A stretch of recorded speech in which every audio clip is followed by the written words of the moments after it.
Manalo. Naiisa lamang ang tunay na Diyos ang Ama, wala siyang tatlong persona. So, tinututulan nila, tutol sila sa Santissima Trinidad. Bakit? Ang aral ni Manalo dapat mabasa sa Biblia. How about kung may mabasa sa Biblia? Iyon ay tutulan naman nila. Itong mga katotohanan ito, napilit, itatago at tinututulan ng modernong Arianismo, ang iglesyang tatag ni Felix Manalo. Samahan niyo po.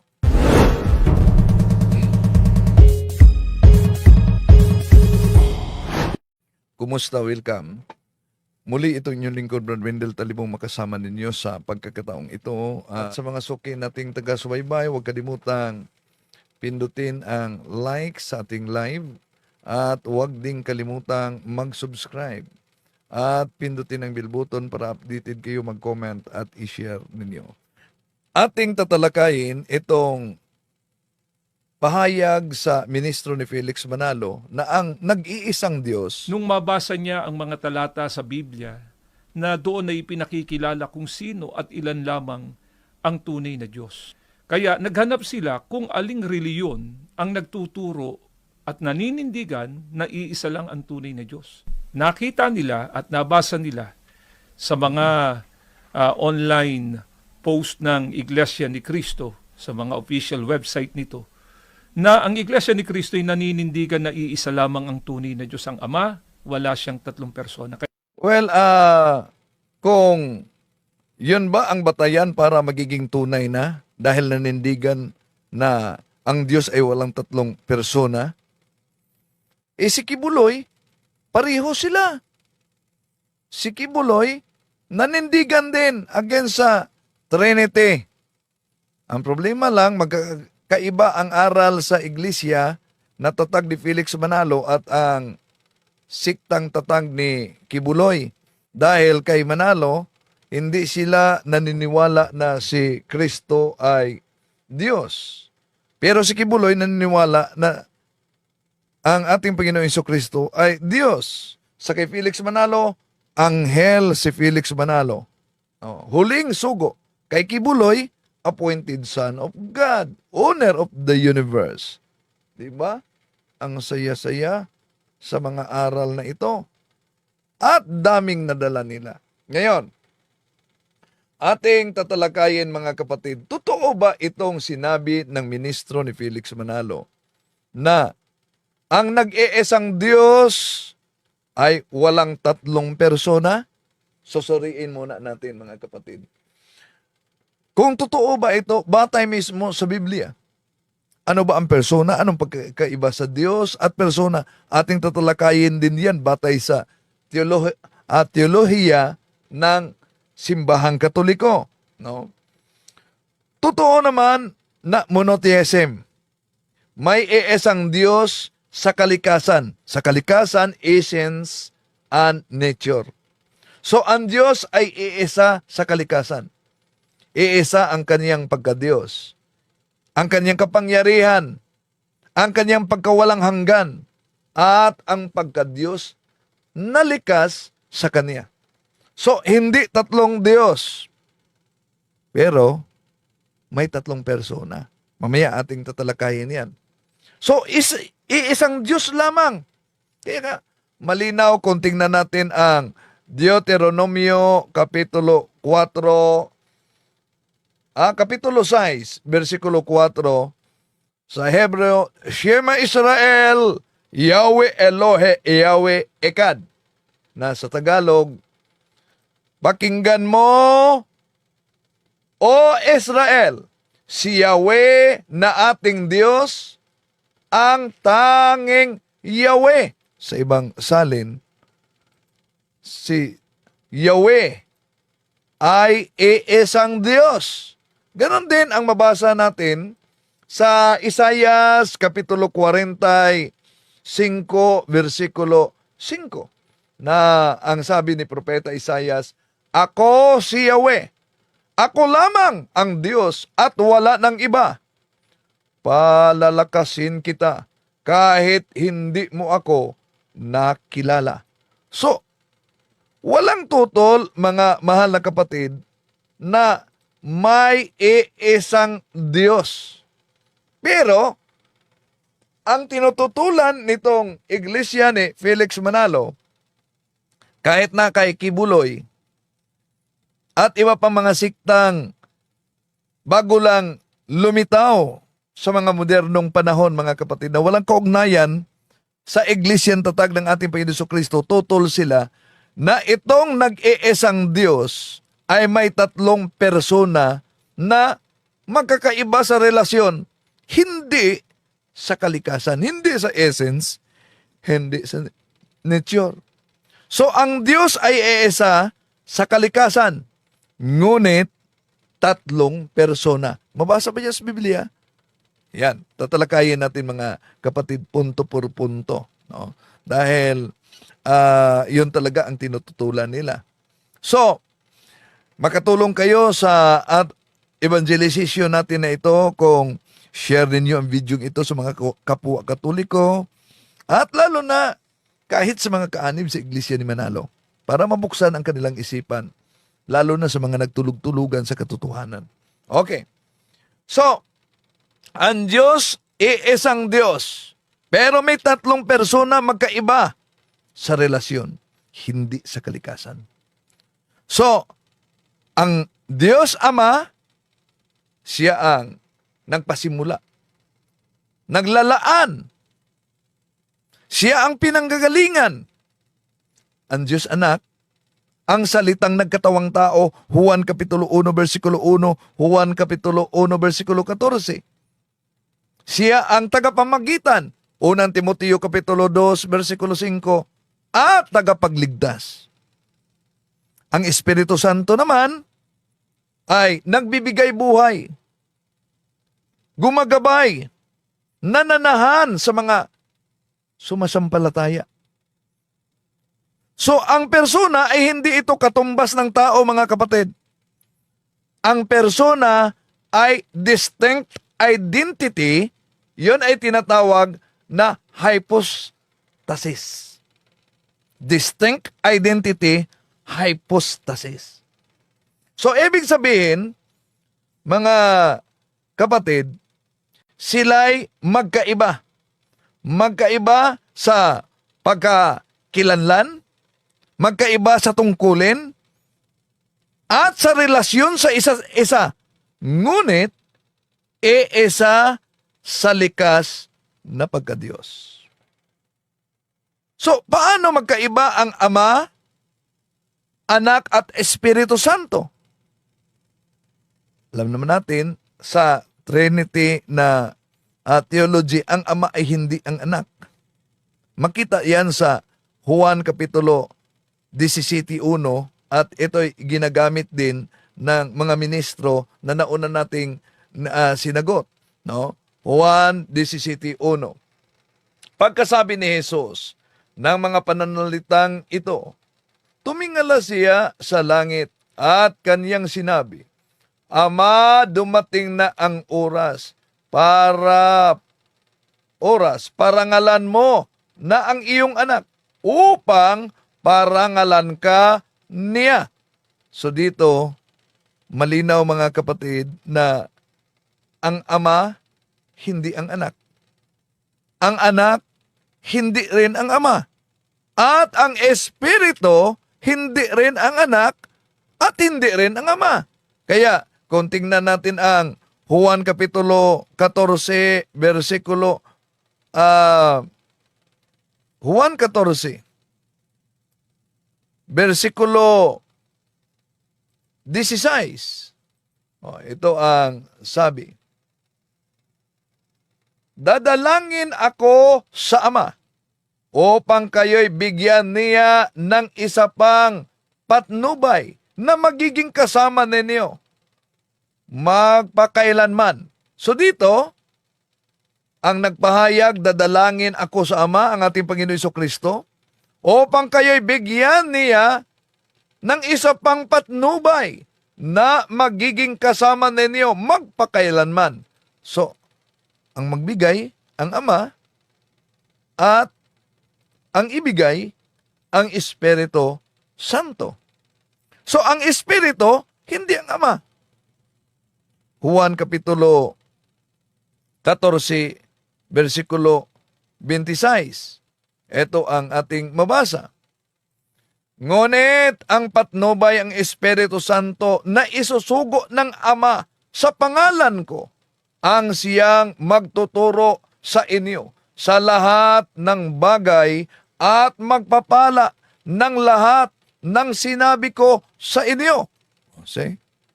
So ang Espiritu, hindi ang Ama, hindi rin ang Anak. Magkaiba sila, ngunit hindi magkahiwalay. Ang kanilang kalikasan ay iisang pagka-Diyos. Iisa ang Diyos sa kalikasan, tatlo ang persona sa ugnayan at sa pagkakakinlanlan. Yun ang tinatawag na hypostasis. No, mga kapatid. So, hindi tatlong Diyos, kundi iisang Diyos na may tatlong persona. Hindi iisang Diyos na papalit-palit ng anyo. Yun ang heretic na modalism. Magkaiba ang Ama, ang Anak, at ang Espiritu, ngunit iisa sa pagka-Diyos. At yung magkaiba, Ama, Anak, Espiritu, iisa, kung ang batayan nila letra por letra, ito'y mabasa natin sa 1 John chapter 5 verse 7. And there are three that gave testimony in heaven. The Father, the Word, ang salita, and the Holy Ghost, ang banal na Espiritu. And these three are one. Ano daw? And these three are one. Hindi sinabi diyan, mga kapatid, na and these three are three. Salamat po ni kapatid na Flor de Lisa Diaz. Maraming salamat, kapatid. So, napakalinaw, mga kapatid. Napansin nyo? Di ba letra por letra gusto nila? May palusot na naman sila pag mabasa yan. 1 John chapter 5 verse 7. Doe Rems Bible. And there are three who give testimony in heaven. The Father, the Word, and the Holy Ghost, and these three are one. Hindi sinabi, and these three are three. Sa Gideon's Translation Bible, for there are three that were recorded in heaven, the Father, and the Holy Ghost, the Father, the Word, and the Holy Ghost, and these three are one. At ito ay tinawag na Triune God. Kung sundin natin ang Bibliang The Voice na ginagamit din ng mga ministro ni Felix Manalo. Asan mabasa? San Mateo Kapitulo 28:19. Go out and make disciples in all nations, ceremonially. Wash them through baptism in the name of the Triune God, Father, Son, and Holy Spirit. Baka sabihin nila, ang mabasa diyan, Mr. Talibong, Triune God. Hindi naman mabasa diyan ang salitang Trinity. Wala sa Biblia ang Trinity. Totoo kaya? Na-research kaya nila na wala sa Biblia? Di ba ginamit nila ang Amplified Bible? Anong mabasa sa Revelation chapter 7 verse 10? Salvation belongs to our God who is seated on the throne. And the Lamb, our salvation, is the Trinity to give unto God the Trinity we owe our deliverance. Nako, kung dito lang, mga kapatid, sa letra por letra nila na doktrina na nabasa natin ang Trinity, kung balikan natin si Mr. Arnel Tumanan, sabi niya, dito pa lang. Wala na, tapos na ang boxing. Pakinggan natin muli. Nung mabasa niya ang mga talata sa Biblia, ito, na doon na mapatutunayan daw ba talagang si Kristo ay tao? Batay sa Biblia? Opo. Juan 8:40. Ito po ay pangungusap mismo ng Panginoong Hesukristo. Ito po. Ngunit, ngayon pinagpipilitan ninyong patayin ako na isang taong nagsasalita sa inyo ng katotohanang narinig ko sa Diyos. Siguro naman, kumbaga, sa kasabihan nga nila, tapos na boxing dapat dito eh. Oh, so tapos na ang boxing dapat umano diyan. Pero wala namang mabasa diyan na dahil inamin ng ating Panginoon Jesucristo siyang tao, hindi siya Diyos. Pero sa pagtutol nila sa Trinity na ang kanilang argumento walang mabasa sa Biblia ang Trinity. Pero sa Biblia ang ginagamit nila at madalas nilang gamitin, Amplified Bible, Revelation chapter 7 verse 10. Amplified Bible. Salvation belongs to our God who is seated on the throne. And the Lamb, our salvation, is the Trinity to give unto God the Trinity we owe our deliverance. Ito na talata, mga kapatid, ang masasabi natin tulad sa sinabi ni Mr. Arnel Tumanan, sa boxing pa lang, tapos na. Bakit? Ang kanilang paliwanag, hindi totoo ang Trinity dahil di mabasa sa Biblia. Ngayon, nabasa na. Ano naman ang kanilang palusot? Ito ang siguradong tapos ang boxing sa mali nila na aral. Ngayon, ano po ba ang pagkakaiba sa persona at ang pagkakaiba sa Diyos? Dapat ating talakayin ito sa batay sa theology, mga kapatid.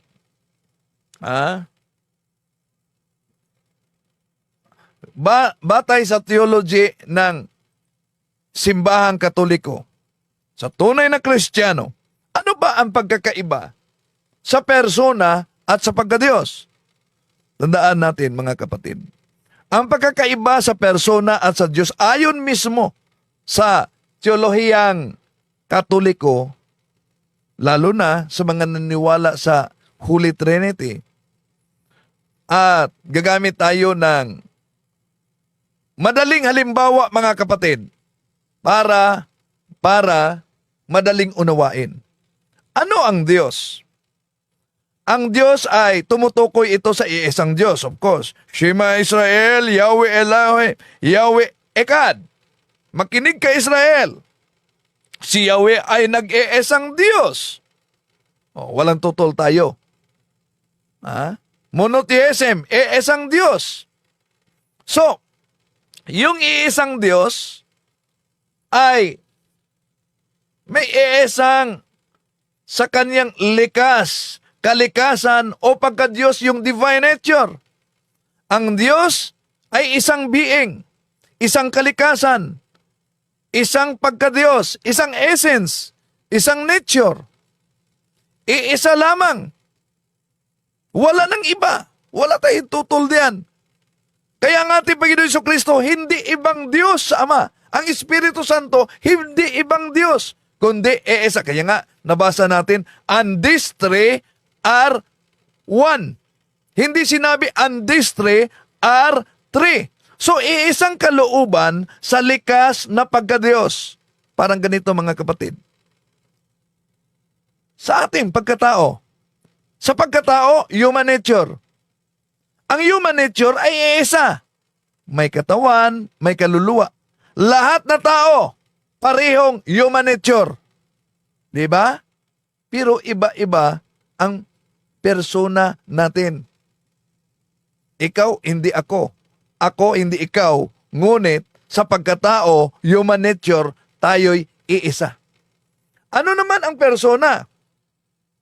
Ang persona ay tumutukoy ito sa kung sino. Ibig sabihin, ito'y identity. Ito ang nagdala ng kalikasang iyon, mga kapatid. Ang persona ay identity. Ito ang nagpapahayag ng sarili. So, sa doktrina sa Trinidad, ang Ama ay Diyos. Ang Anak ay Diyos. Ang Espiritu Santo ay Diyos. Tatlo ba ang Diyos?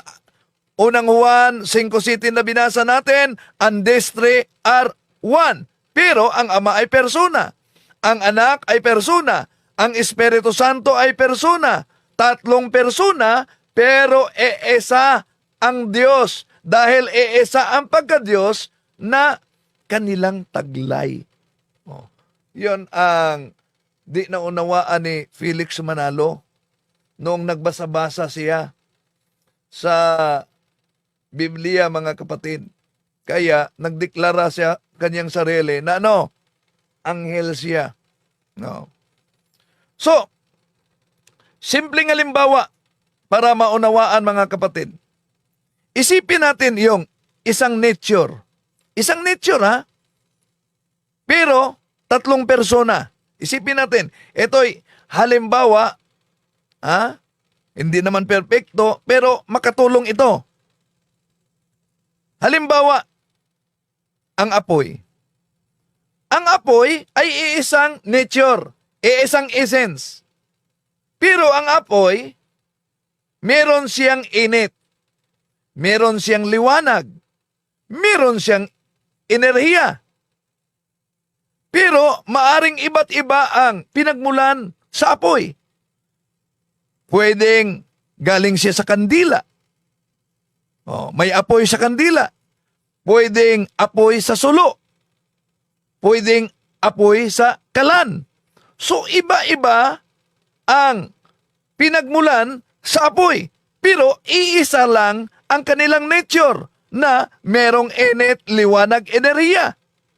Magkaiba ang pinagmulan.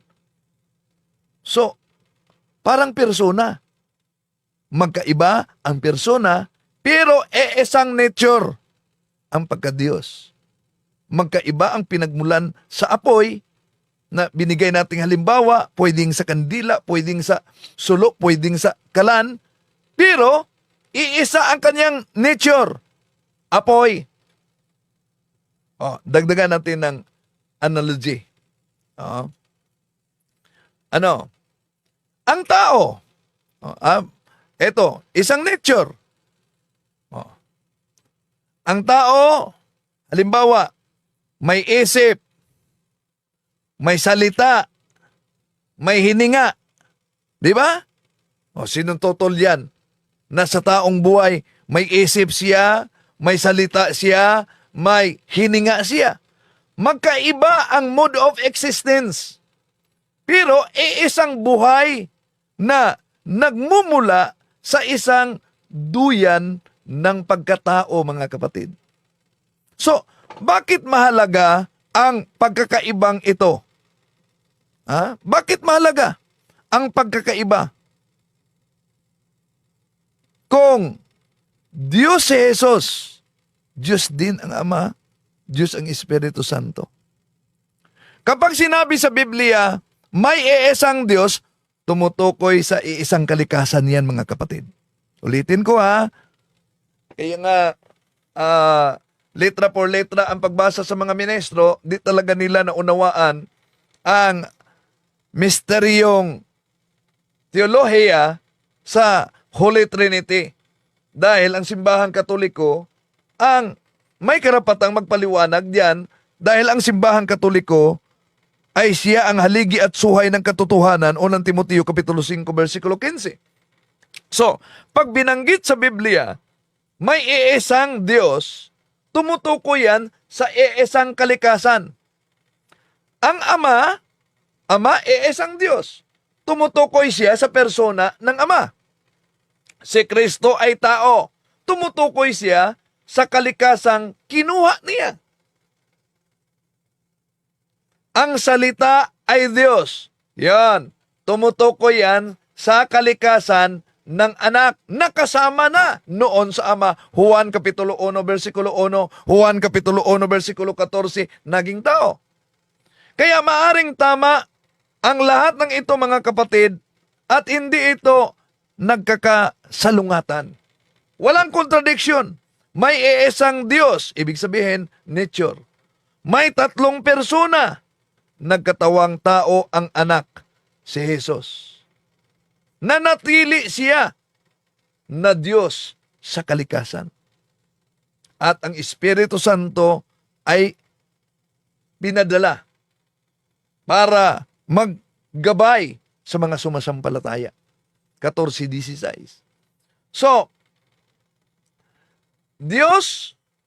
ang Diyos mga kapatid, ulitin natin, anong pagkakaiba sa Diyos at persona? Ang Diyos, kung ano siya, yon ay nature, iisa. Ulitin ko, no, para sa mga nagsubaybay, ang Diyos, kung ano siya, nature, iisa lang. Persona, kung sino siya, identity, tatlo yan. At yung tatlo, Ama, Anak, and Espiritu Santo, at nabasa natin na yung Ama, Anak, at Espiritu Santo, anong sabi sa 1 John chapter 5 verse 7? And there are three that give testimony in heaven, the Father, the Word, and the Holy Ghost, and these three are one. Ano daw? And these three are one. Hindi sinabing and these three are three. Ang ginamit natin na salin sa Biblia, yung Biblia na palaging ginagamit ng mga ministro sa kanilang pangangaral, mga kapatid. Oh. Yan mismo ang ginagamit natin. Oh. Ngayon, okay, salamat sa mga nagkomento. Pwede ninyo ilagay kung saan kayo base ngayon, no? Para laman natin kung saan napaabot itong ating diskusyon. Okay, tuloy natin. Di ba, ang batayan, letra por letra dapat mabasa. O kung mapansin nila, kahit itong salin na Biblia, ito ginagamit nila dahil bawat doktrina may katumbas na salin sa Biblia. Ngayon, balikan natin. Unang 1:5-7. And there are three who gave testimony in heaven, the Father, the Word, and the Holy Ghost, and these three are one. Napakalinaw, and these three are one. At itong these three are one, kung gamitin natin ang salin na Biblia na ginagamit din ng mga ministro sa kanilang pangangaral, yung The Voice, di nila masabi na hindi mabasa. Dahil mabasa sa Mateo Kapitulo 28, versikulo 19, Go out and make disciples in all nations, ceremonially wash them through baptism, in the name of the Father, in the name of the Triune God, Father, Son, and Holy Spirit. So, merong Triune God. Ano yung Triune God? Trinity. Pero sa isa pang Bible na salin na ginagamit nila, kaya di totoo yung mga aral nila na ang Trinity di mabasa sa Biblia dahil kahit sa salin na ating pinakita ngayon, itong mga salin na ito ginagamit nila. Pero ang punto, iniwasan nila at hindi nila ipinaalam. Ito ang katotohanang itinago nila. Revelation, balikan natin, 17. And in a loud voice, they cried out, saying, Salvation belongs to our God who is seated on the throne, and the Lamb. Our salvation is the Trinity. To give unto God the Trinity, we owe our deliverance. Kaya kung ibalik natin ang pahayag ni Arnel Tumanan, mga kapatid, na ministro ni Felix Manalo, ano nangyari? Tapos na daw. Tapos na ang boxing. Mga salin sa Biblia yan na ginagamit nila. So, kung ibalik natin sa kanila, wala na. Tapos na ang boxing, mga kapatid. Okay, ngayon, isa-isahin natin ang kanilang argumento sa pagtutol nila na si Kristo ay, balikan natin ha, si Kristo ay tao, hindi Diyos. Kaya, kung maraming na paniwala nila, at pwede ninyong i-forward ito sa mga kilala ninyong kaanib sa INC, baka sakali na makatulong ito para mabuksan ang kanilang isipan, mga kapatid. Dahil ano ang batayan ng mga ministro? Na ang ating Panginoon Jesucristo ay tao sa likas na kalagayan, hindi kapantay ng Diyos. Dahil may iisang Diyos para sa kanila, kung si Kristo ay Diyos, dalawa ng Diyos, ibig sabihin, magiging ibang Diyos si Kristo sa Ama. Hindi siya iisang Diyos. Ang batayan ng ministro na ang ating Panginoon Jesucristo ay hindi Diyos dahil dito. Mapatutunayan daw ba talagang si Kristo ay tao? Batay sa Biblia? Opo. Juan 8:40. Ito po ay pangungusap mismo ng Panginoong Heso Kristo. Ito po. Ngunit, ngayoy pinagpipilitan ninyong patayin ako na isang taong nagsasalita sa inyo ng katotohanang narinig ko sa Diyos. Siguro naman, kumbaga, sa kasabihan nga nila, tapos na boxing dapat dito eh. So tapos na ang boxing ko, no? Dapat dito. Una, totoo bang tapos na ang boxing dahil nabasa lang nila ang pahayag sa Juan 8:40, datapuat, ngayon pinagsisikapan din yung akong patayin na taong sa inyo'y nagsaysay ng katotohanan na aking narinig sa Diyos. Ito'y hindi ginawa ni Abraham. Tapos na daw.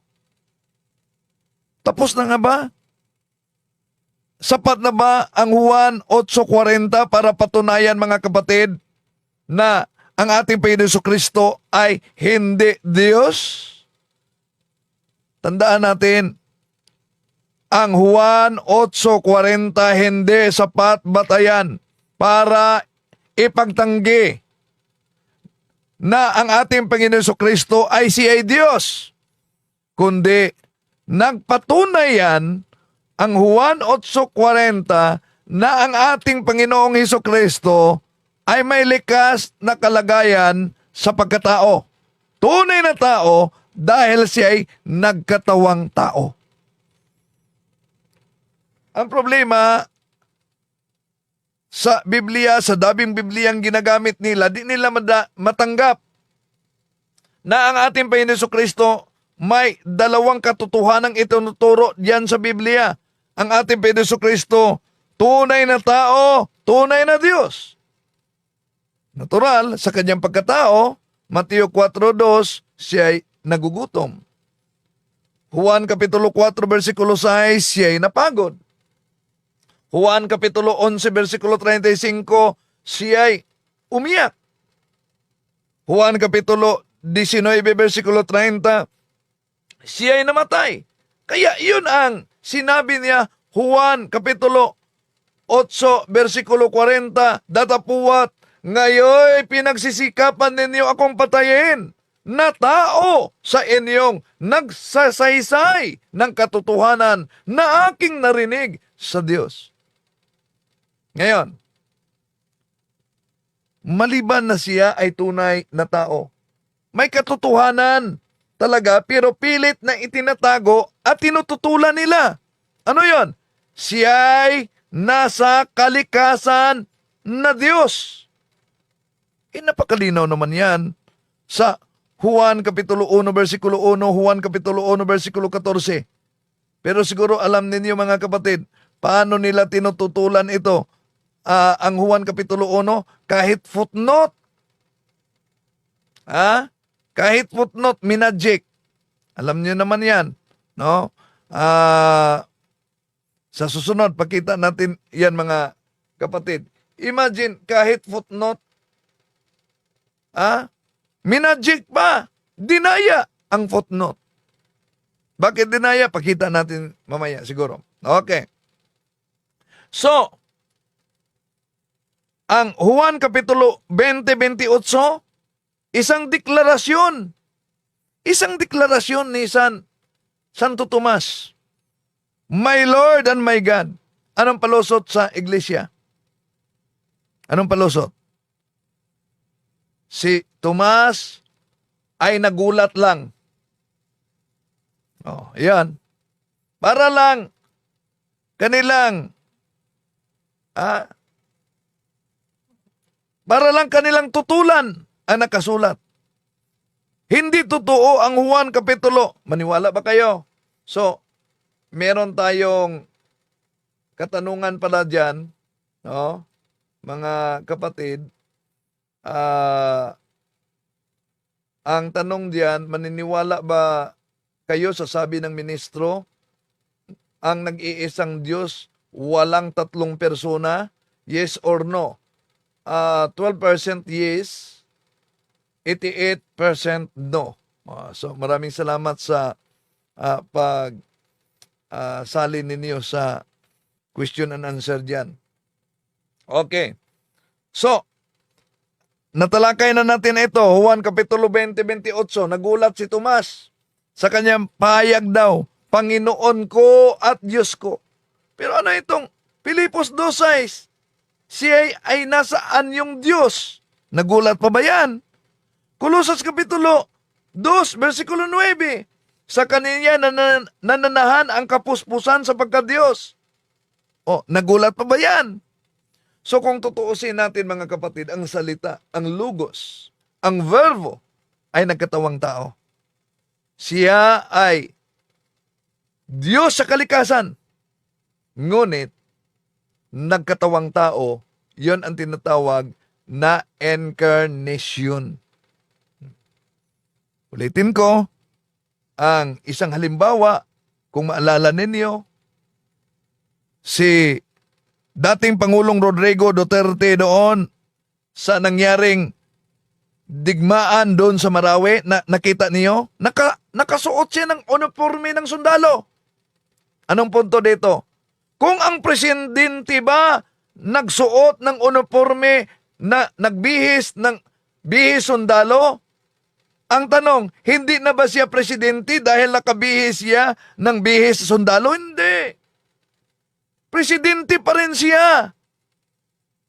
Hindi maaaring hindi siya presidente dahil nakabihis siya sundalo. Presidente siya noon, nakabihis siya sundalo o panggampanan niya ang kaniyang tungkulin. Ganon din ang ating Panginoon Jesucristo. Diyos na nagbihis tao upang iligtas tayo. Ngayon, sa ginagamit nila na talata, mga kapatid, isa sa mga paborito nila, yung Oseas Kapitulo 11, versikulo 9, ating sinagot na yan, no? Dahil sinagot natin yan sa mga nauna na uploaded video, nandiyan na. Pwede ninyo yung panoorin dahil pinagtagpi-tagpi kasi ng mga ministro. Halimbawa, ginamit nila ang Juan Kapitulo 8:40. So, may sagot diyan mga kapatid sa isang video uploaded na. Ang Juan Kapitulo 8:40, inaamin ni Jesus na siya ay tao. Pagkatapos itagpi-tagpi nila ang Oseas Kapitulo 11, versikulo 9, na ang Diyos ay hindi tao. So, dahil ang Diyos hindi tao, si Kristo ay tao, therefore, si Kristo ay hindi Diyos. Yun ang konklusyon nila. Pero, nauna natin na ipinaliwanag yan na ang Oseas 11:9 na ako ay Diyos, hindi tao, hindi ito tumutukoy sa ating Panginoong Hesus o sa doktrina ng incarnation, yung pagkakatawang tao sa Diyos. Ang konteksto sa Oseas Kapitulo 11, versikulo 9, iba. At yung ginagamit nilang Ezekiel Kapitulo 28:2, Sinagot na din natin yan mga kapatid. Ibang talata yan. Yon ang ginagamit nila matapos nila ipagtagpi-tagpi ang Juan 8:40. Mapatutunayan daw ba talagang si Kristo ay tao? Batay sa Biblia? Opo. Juan 8:40. Ito po ay pangungusap mismo ng Panginoong Heso Kristo. Ito po. Ngunit, ngayoy pinagpipilitan ninyong patayin ako na isang taong nagsasalita sa inyo ng katotohanan. Ayan, may pasigaw-sigaw pa, no?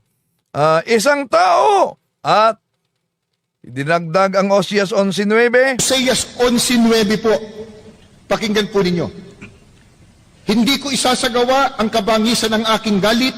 Hindi ako babalik upang ipahamak ang Efraim sapagkat ako'y Diyos at hindi tao. Ayan, ako'y Diyos at hindi tao. At idagdag din nila ang Ezekiel 28:2. Basahin po natin dito sa Ezekiel 28. Ang talata po ay 2. Ganito po ang itinuturo ng banal na kasulatan. Ito po, anak ng tao, sabihin mo sa prinsipe na sa Tiro, ganitong sabi ng Panginoong Diyos, sapagkat ang iyong puso ay nagmataas at iyong sinabi, ako'y Diyos. Ako'y nauupo sa upuan ng Diyos sa gitna ng mga dagat. Gayunman, ikaw ay tao at hindi Diyos. Ayan, ang pinagtagpi-tagpi nila mga kapatid, ikaw ay tao at hindi Diyos. Kaya kung sagutin natin ito, mapansin ninyo yung iba nagkukomento sa comment section, nagagalit. Huwag kayong magalit. Pakinggan nyo. Nasa inyo tanggapin nyo ang ating paliwanag o hindi. Dahil ating ituwid lang ang mali na unawa. Huwag kayong maging brainwash dahil ayon sa ministro ni Felix Manalo, ang brainwash. Alam niyo, madaling makilala yung brainwash eh. Pag sinabi pong brainwash, sarado ang isip, yung maling ginagawa nung kanyang tagapangaral o mangangaral, hindi niya makita. Yon ang brainwash. Yung mali ang ginagawa o mano sa kaniyang mga ngaral, hindi niya makita. Kaya, yung pagtagpi-tagpi nila sa Oseas Kapitulo 11, versikulo 9, na walang kaugnayan sa San Juan Kapitulo 8, versikulo 40, kumo ang ating Panginoon Jesucristo sinabi, ako'y tao, at Oseas Kapitulo 11, versikulo 9, ang Diyos ay di tao, therefore si Kristo ay hindi Diyos. Mali mga kapatid. Dahil si Kristo hindi tao na naging Diyos. Ulitin ko. Si Kristo hindi tao na naging Diyos. Siya ay Diyos na nagkatawang tao.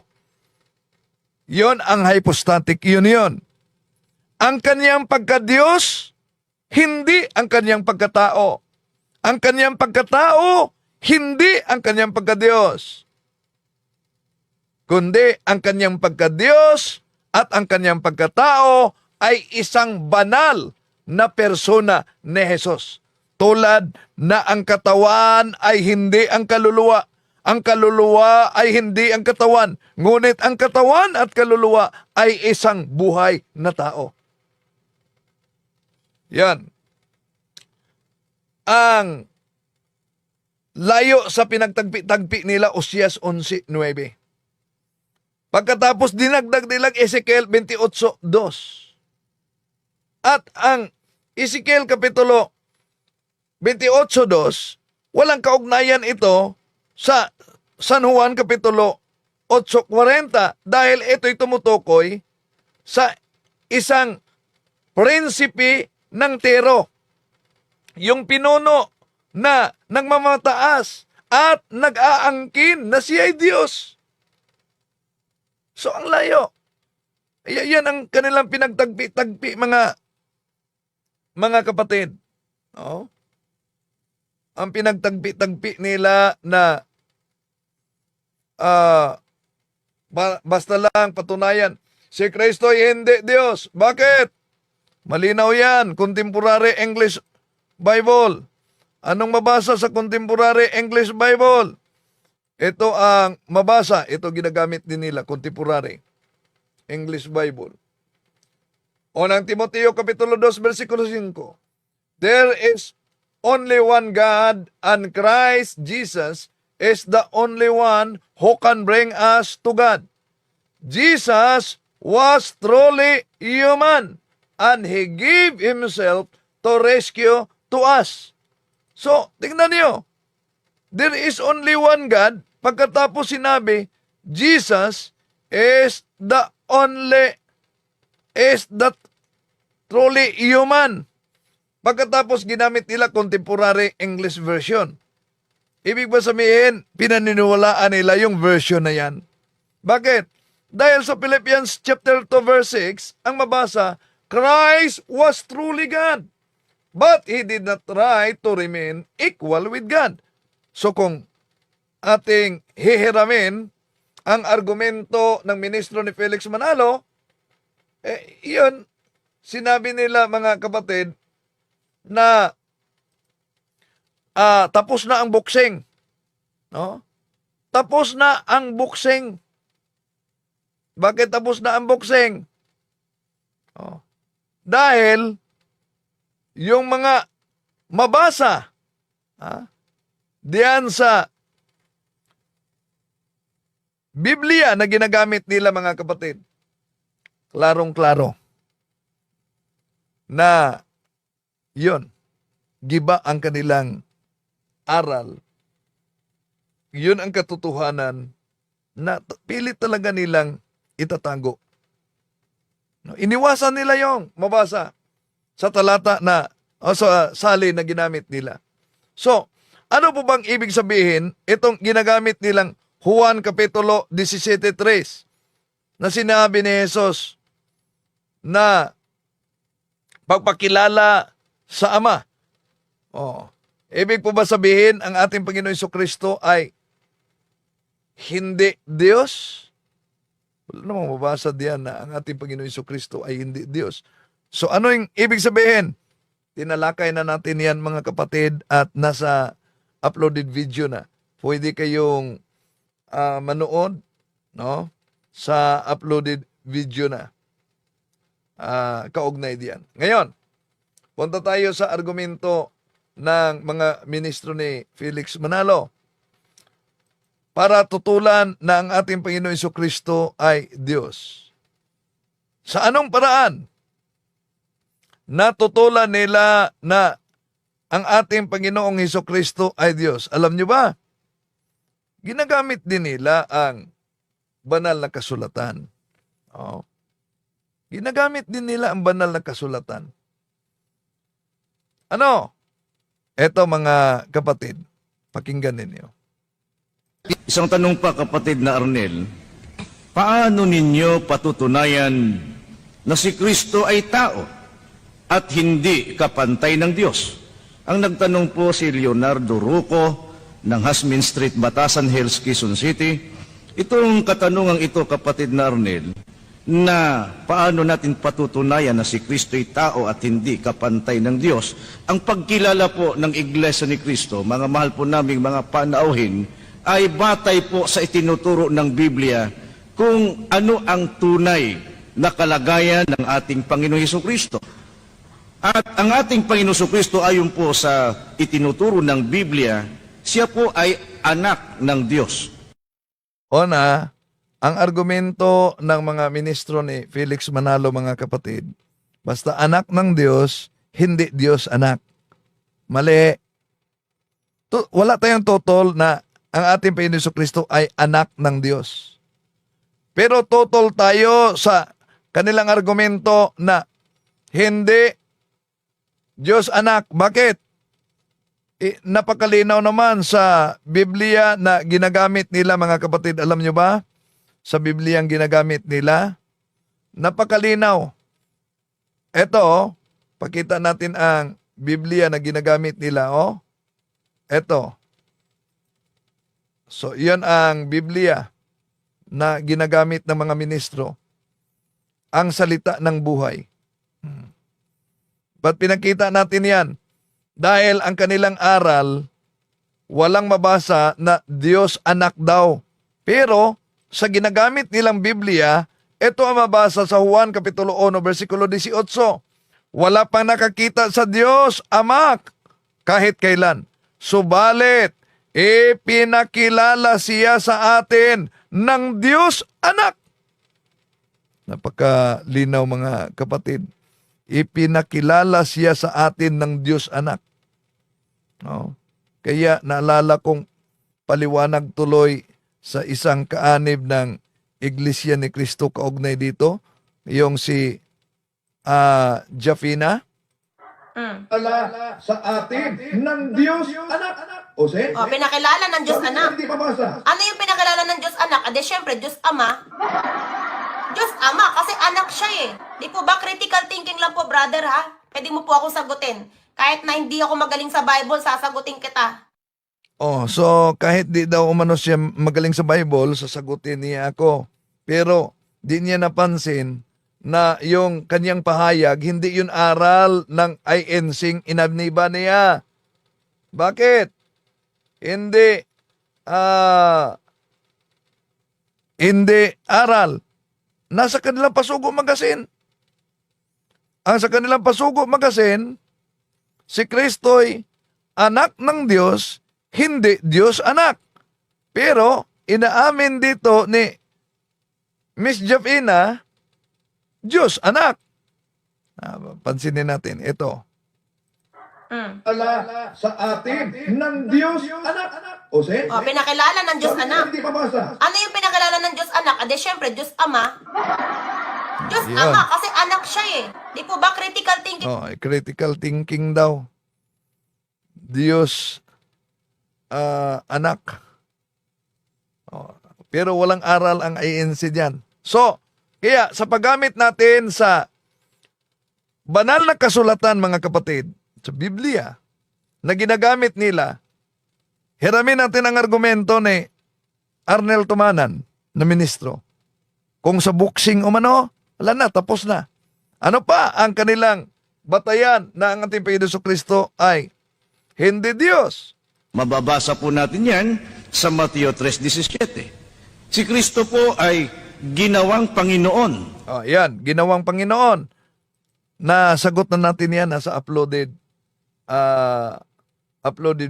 video na yan para sa gustong manood, no? Na nasa uploaded video yan. So, sinagot natin punto por punto yung kanilang mga argumento. Pero may mga nagagalit na nagkomento. Grabe, galit nila. Huwag kayong magalit. No? Pakinggan nyo na lamang. And then, panoorin ninyo. Nasa inyo kung tanggapin ba ninyo o hindi. So, sa pagkakataong ito, pasok muna tayo sa punto por punto. Palagi siyang nanonood ng pornography, nagmamasturbation. So, kung ano ang ginagamit mo sa kasalanan, doon din nag-i-stay yung mga demonyo. Once na wala kang kasal, yung marami akong pasyente na nagtataka sila during prayers, masakit yung balakang nila. Bakit? Kasi walang mga kasal. Once, yun ang sign namin ay kapag biglang sumakit yung mga balakang na yan, alam na namin na may live-in partners, meron yung mga kabit, meron yung mga mga jowa na palagi silang nagkukontak. So hindi nila madideny kung ano ang mga diagnosis namin kasi makikita namin yan kung saan yung may sakit sa katawan, doon nagtatago yung demonyo. Kasi palagi ang ginagamit kung ano ang palagi mo ginagamit sa kasalanan, so doon mag-i-stay yung mga demonyo. Kaya nga meron tayong renouncement dito sa Unholy Soul Ties. So follow lang doon sa FB ko. Kasi yung may nagsabi kanina nga, meron akong chinat bro, hindi mo ako in-add friend. Hindi na talaga ako maka-add friend. Bakit? Sa dami ninyo. So pasensya na. Kung meron kayo, kung makita ko dito, yung mga messages ninyo, hindi ko naman yan sinisin.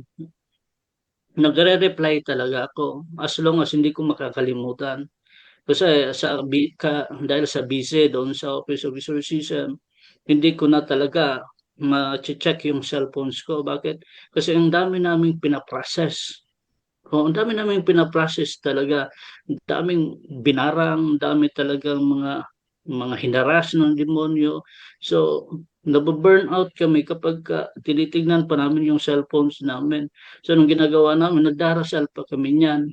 So, pasensya na doon sa mga nagtatanong talaga. Ang dami nilang mga chat-chat, mga ganyan, kasi nababurn out kami once na titingin pa kami sa cellphone. So, inuuna muna namin yung sarili namin kasi kami ang babagsak.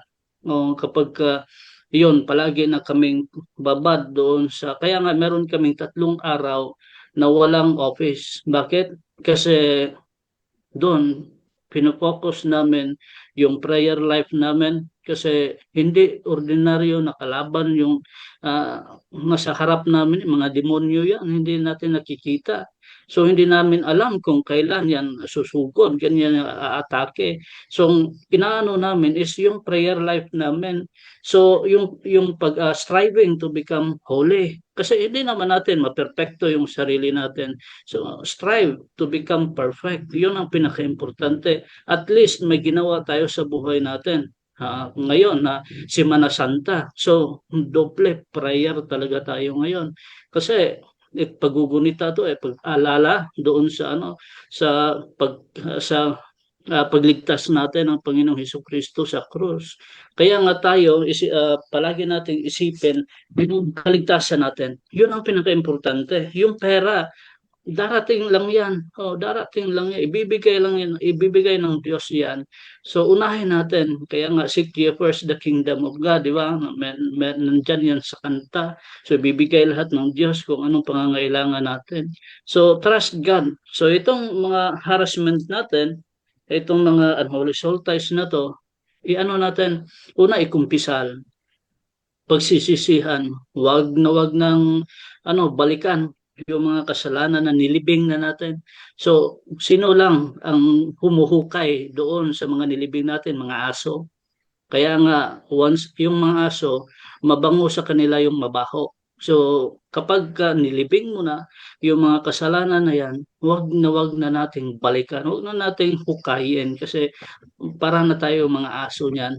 So, na masarap yung amoy ng patay. Ganun yung mga aso. So, tayo, once na nagsisi na tayo, grabe na yung natin, yung pagbabago natin, tuloy-tuloy lang po. Kung madapa man tayo, bangon. Kasi hindi binibilang ng Diyos kung ilang beses tayo madapa, ang binibilang ng Diyos. Ilang beses tayo bumangon. So itong sa Unholy Soul Ties, naka-post ko ito sa FB. Just na lang po, search na lang po doon sa FB page ko. Nandun yung Unholy Soul Ties. So yun lang, bro. May follow-up ko lang ako, Brother Romar, may lang tong follow-up. Di ba pag mag-renounce tayo doon sa sa harapan ng Blessed Sacrament? Okay, once na naka-renounce ka na sa Blessed Sacrament, pag uwi nyo sa bahay, renounce kayo. Kahit na doon sa altar. Kasi ang nandito, ang isinulat dito sa repentance, nandito, ito pala. Iba to. So kapag mag-renounce ka, kapag naka-renounce ka doon sa Blessed Sacrament, so kapag ka nandun sa bahay, doon ka sa mga sacred images humarap. Doon sa cross, crucifix, doon sa mga images ni Mama Mary at Jesus, sa mga angels, so doon ka humarap sa altar mo. So kapag naka-renounce ka na sa Blessed Sacrament, so yun lang po, bro. Tapos isa pang follow-up ko dito. Bro Romar, dito sa yung pag-epekto ba ng halimbawa yung epekto nitong soul ties halimbawa sa may nabanggit ka kasi dati na financial operation, posible bang halimbawa matagal mo nang nagawa ito, hindi siya mag-epekto agad halimbawa ngayong mga taon lang mo maramdaman na parang nag-epekto siya. Posible ba yun na ganun yung effect? Ang financial operation, bro, dahil din yan sa mga doorways sa buhay natin. Kasama na rin yan yung sa unholy soul ties, sa occult, kasi yung unholy soul ties, ano yan pasok yan doon sa sinful lifestyle. So, kapag meron kang mga kasalanan na hindi mo nakumpisal, nakalimutan mo, tapos naalala mo, hindi mo nakumpisal, yun, kailangan mo talaga mag-general, mas maganda mag-general confession ka ngayon na Semana Santa, mas maganda mag-general confession tayo. For example, kung hindi ka pa nakapag-general confession, yung last confession mo na yung pinakauna talaga na kumpisal mo is yung sa first communion. So, doon ka magsimula ano mo yon, meditate mo yung buhay mo, simula ka dun sa pagkabata mo hanggang sa ngayon, kasalukuyan. So, doon ka, for example, kahapon, so doon ka magsimula na mag-stop doon sa doon sa ah, kasalanan mo na naisulat. Tapos magsabi ka na, Father, mag-general confession ako, ang kasalanan ko simula noong 1980s hanggang ngayong kahapon. So hanggang kahapon yung kasalanan mo na isabi. Tapos sabihan mo yung pare na ito na ang kasalanan ko na nakamit ko ngayong araw na to, Padre. Simula, kung kailan ka nagkumpisal, for example, doon ka mag-stop. Kung ang kumpisal mo is nung Lunes, so doon ka mag-stop yung sa kasalanan mo sa general confession mo. Tapos magsimula ka naman na sabihan mo ng pare nga noong Lunes pa ako, Padre, yung last confession ko. So doon lang. Tapos magsabi ka sa pare na ito na yung kasalanan ko na ikukumpisal ko ngayon. So yun ang gawin mo, bro. Kasi yung financial oppression, dahil din yan sa ating mga doorways, yung sa occultism, yung sa trauma, yung sa sinful lifestyle, or sa occult third eye. Once na hindi mo na-renounce yung occult third eye din, yan, posible yan na merong financial oppression. Yung parang nag-ano ka, parang yung sa Bisaya pa, naningkamot pero walay abot. Yung palagi kang nagtatrabaho pero wala ka pa ring income. Parang halos nauubos yung pera mo, buong trabaho mo dahil may nagkasakit, mayroong problema, ito ganito, ganyan talaga yung demonyo. Binubombahan tayo ng problema para magreklamo tayo sa Diyos. Yun ang gusto ng mga demonyo. Na